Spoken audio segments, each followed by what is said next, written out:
C'est un week-end d'actualité sur WAB Info Télévision. Mesdames et messieurs, vous êtes une fois de plus nombreux à ces rendez-vous consacrés au décryptage des actualités, des informations sur votre chaîne WAB Info. Cette semaine, comme vous le savez, mesdames et messieurs, marqué bien sûr par tout ce que nous avons aussi entendu, tout ce que nous sommes en train de recevoir comme réaction des uns et des autres, tout juste après cette plateforme lancée par Joseph Kabila. Quand on parle des réactions, ce ne sont pas seulement les dires des politiques, c'est aussi, mesdames et messieurs, sur terrain, tout ce qui se passe. Les défis sont énormes en République démocratique du Congo et il faut à tout prix faire quelque chose justement pour les relever. Alors, on va tout d'abord commencer par Martin Fayoulou qui s'est exprimé aussi, comme vous le savez, parmi les opposants absents lors du conclave autour de Joseph Kabila de Nairobi. Martin Fayoulou n'était pas là.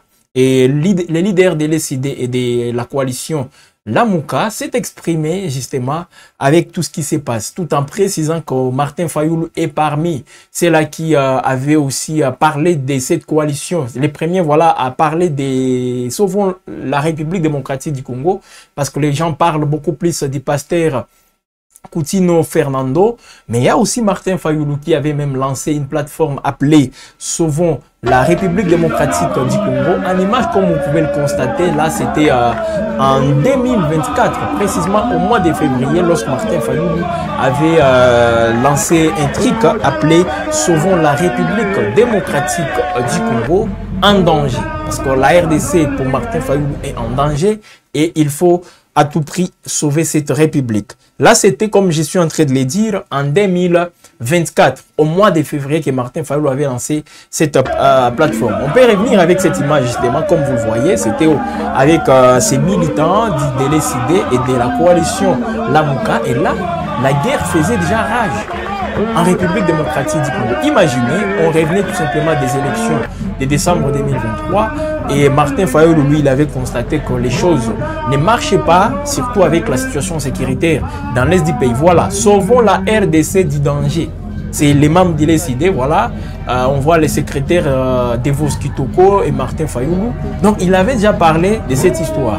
Alors, le fait pour Joseph Kabila de parler aussi des Sauvons la République démocratique du Congo du danger, est-ce quelque chose aussi qui inspire les Congolais aujourd'hui? Autant de questions. Mais pour l'opposant Martin Fayoulou, après la sortie de cette plateforme de Joseph Kabila, l'opposant congolais a donc réagi à la création de cette nouvelle plateforme politique dans laquelle on retrouve aussi quelques figures de la société civile, les politiques aussi autour de Joseph Kabila. Les leaders de Lamuka a refusé de s'intéresser à une plateforme menée par Joseph Kabila pour soutenir Kabila. Pour Martin Fayoulou, les responsables de Sauvons les Congo ne parlent pas du pays. Ils ne condamnent pas l'agression congolaise par le Rwanda, mais également au travers les M23 selon Martin Fayoulou et de l'Alliance Fleuve Congo, ni la volonté du Rwanda et de l'Ouganda de prendre une partie du territoire, a-t-il déclaré sur les quotidiens belges les soirs. Ça, c'est Martin Fayoulou, mesdames et messieurs, qui s'est exprimé après la sortie de cette plateforme mise en place, bien sûr, par Joseph Kabila. C'est lui, justement, le chef de file de cette plateforme. Derrière lui, on voit les Matata Mponyo, les Franck Diongo, les José Makila. Voilà, ils sont nombreux. Hein? On a aussi les leaders, comment ils s'appellent encore? Donc, les leaders au niveau du Congo central, Jean-Claude Vwemba. Voilà un peu, mesdames et messieurs, c'est qu'il faut retenir, les Claudel Lubaya. Ben, on ne peut pas quand même parler de tout le monde, ils sont nombreux, justement, mais on n'a pas Katumbi, on n'a pas Fayoulou, on n'a pas Delis Sanga, on n'a pas Jean-Marc Kabound à Kabound. Cette Kikouni fait partie aussi de cette coalition. Alors, en revenant toujours au propos de Martin Fayoulou en février 2024, qu'est-ce qu'il avait dit? Les leaders de l'ECD, en parlant tout d'abord de Sauvons la République démocratique du Congo, il a toujours donné ses motivations. Qu'est-ce qui les motive? Alors, on va revenir, mesdames et messieurs, sur cette image, sur cet extrait de Martin Fayoulou. en 2024. Voilà, ça fait plus d'une année déjà qu'il avait pris cette initiative. Écoutez ce qu'il avait dit et là où on en est aujourd'hui, surtout la posture de Martin Fayulu. On lui reproche aujourd'hui de se rapprocher beaucoup plus de Félix Tshisekedi, lui qui dit être du camp de la patrie, et ceux-là qui ne sont pas du camp de la patrie sont donc d'un cas appelé anti-patrie. Voilà, mesdames et messieurs, la nuance qu'il faut faire aussi par rapport à ça. Donc aujourd'hui, Martin Fayulu ne partage pas la même langue avec Katumbi, avec Kabila, avec certains opposants, bien sûr, y compris Matata Mponyo et les autres.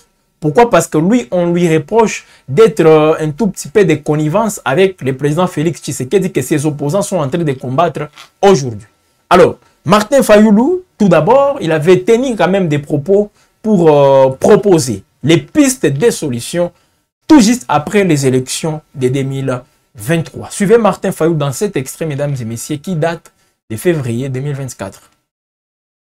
Abandonnée à elle-même. Il nous faut sauver la RDC du danger. Je répète, il nous faut sauver la RDC du danger.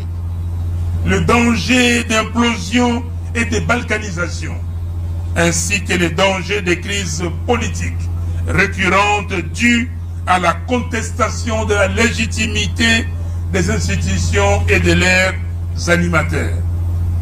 Voilà pourquoi nous avons choisi comme thème pour ce conseil national « Sauvons la RDC du danger ».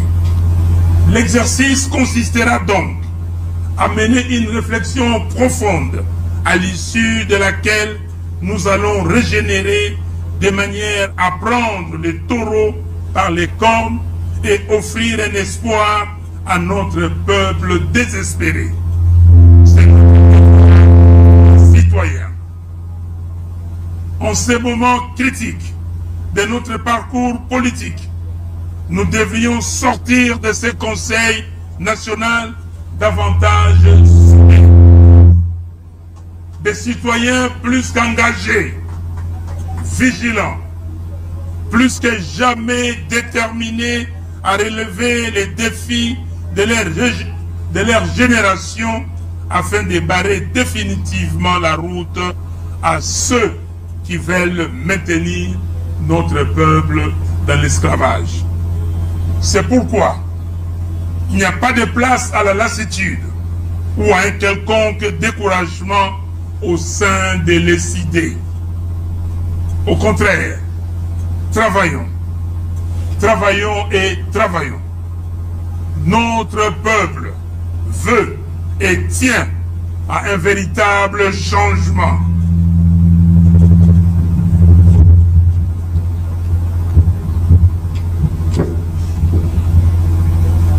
Notre peuple veut et tient à un véritable changement démocratique. Et nous avons le devoir de répondre à ces aspirations légitimes pour bâtir un Congo libre, fort, digne et prospère.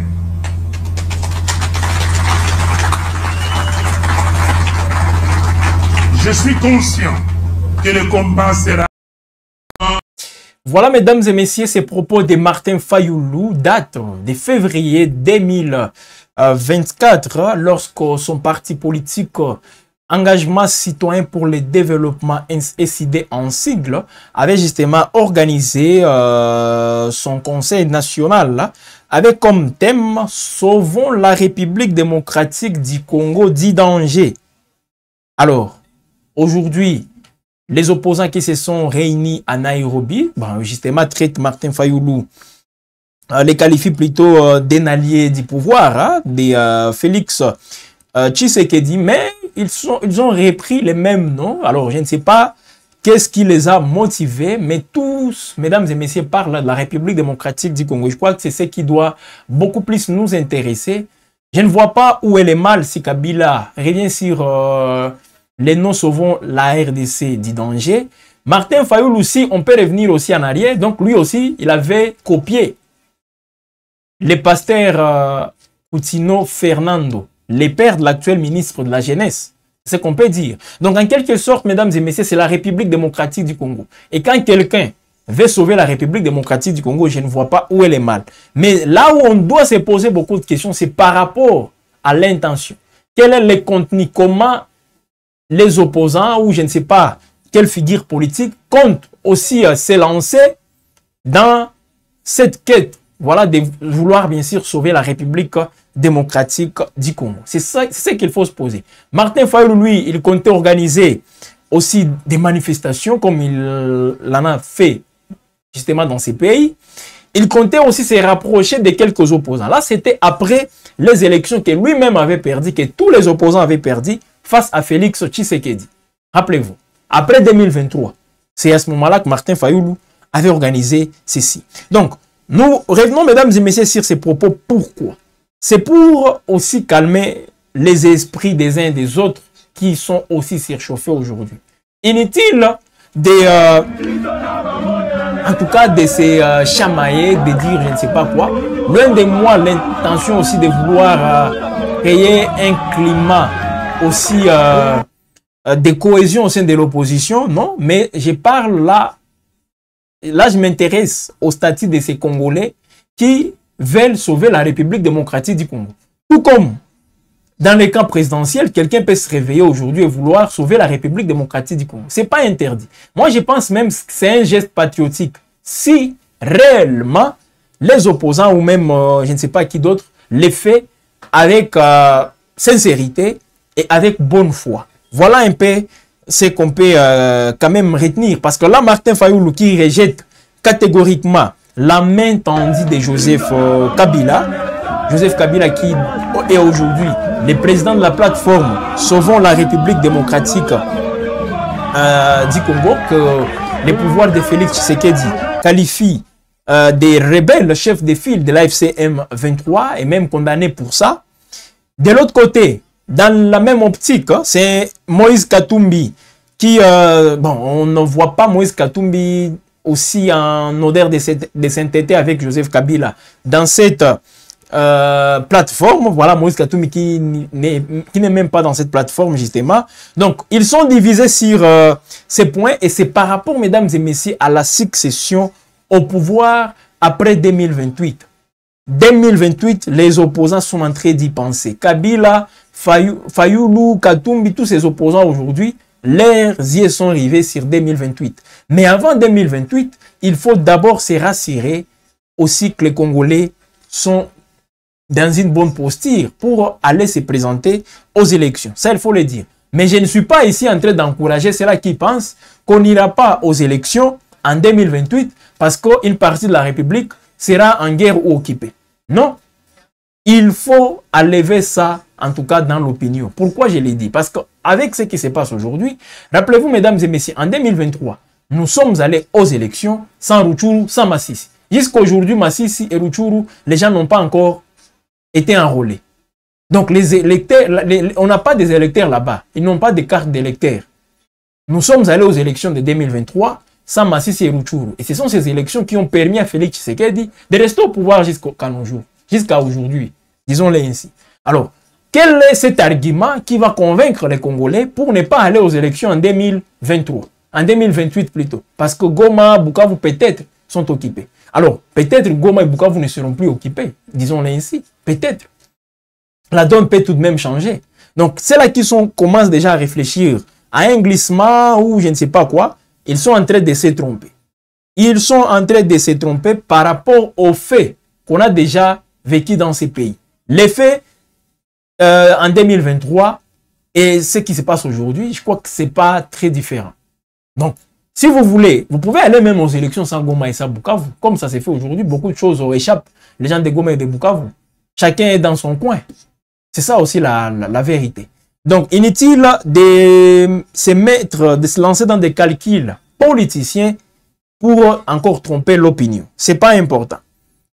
Alors, donc déjà, ce qui se passe, cette division entre Katumbi et Kabila, par rapport à cette plateforme, mesdames et messieurs, c'est lié aussi à la succession au pouvoir après 2028. Et là, c'est comme si comment on appelle, l'évêque et président de la Senko, Monseigneur Fulgence Mouteba, il serait en train de mener une médiation entre les frères Katangé, Katumbi et Kabila. Il serait en train de faire une médiation pour que les deux s'attendent et marchent ensemble. Voilà.